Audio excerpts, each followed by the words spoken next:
Hello, welcome to Geethi's kitchen. இன்றைக்கி சாஃப்டான சப்பாத்தி எப்படி பண்ணுறதுன்னு பார்க்கலாம்.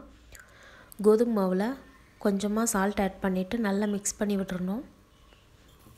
இதுக்கு நம்ம வார்ம் வாட்டர் ஊற்றி தான் பிசையணும். தண்ணி லைட்டாக சூடாகட்டும். இப்போ கொஞ்சம் கொஞ்சமாக சூடான தண்ணி விட்டு நல்லா பிசைஞ்சிக்கலாம்.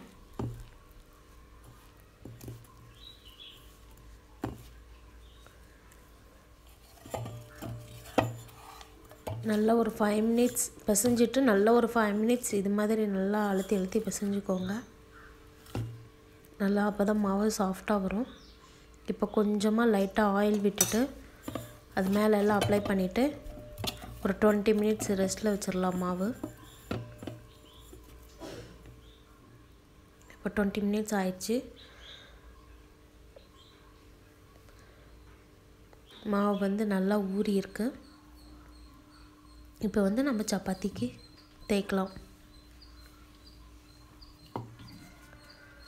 சப்பாத்தி தேய்ச்சிட்டு சைட் பை சைடு நீங்கள் பேனை ஸ்டவ்வில் வச்சுருங்க, ஹீட் ஆகட்டும். பேன் நல்லா ஹீட் ஆகிடுச்சு.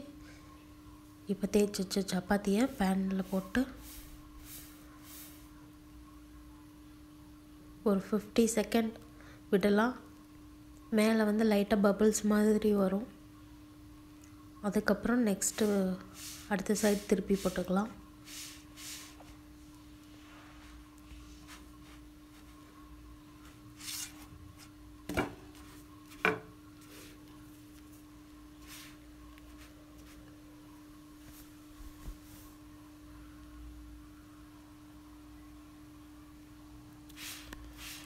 இந்த சைடு ஒரு 50 செகண்ட் குக் பண்ணுங்கள்.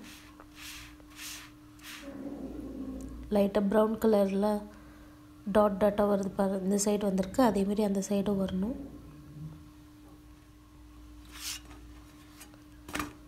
இப்போ திருப்பி போட்டு நெக்ஸ்ட் அந்த சைடு கொஞ்சம் நேரம் விடுங்க.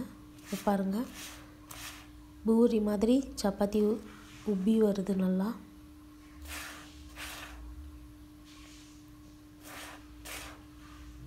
நான் கொஞ்சம் கூட ஆயிலே விடலை. பாருங்கள் பூரி மாதிரி எப்படி நல்லா உப்பி வருதுன்னு. நெக்ஸ்ட்டு இன்னொரு சப்பாத்தி, செகண்ட் சப்பாத்தி பார்க்கலாம். இதுவும் அதே மாதிரியே 50 செகண்ட் இந்த பக்கம் விடுங்க.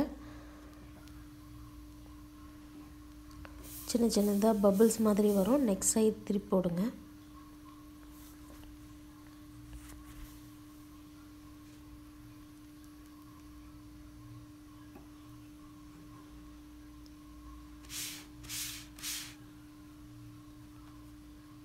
லைட்டாக பபிள்ஸ் வந்திருக்கு. நெக்ஸ்ட் சைடு திருப்பி போட்டுக்கலாம்.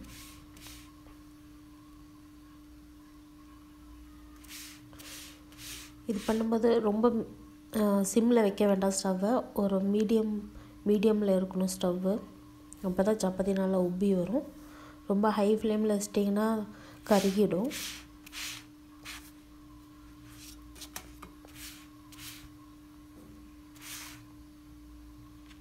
பாருங்கள், நல்லா சப்பாத்தி உப்பி வருது.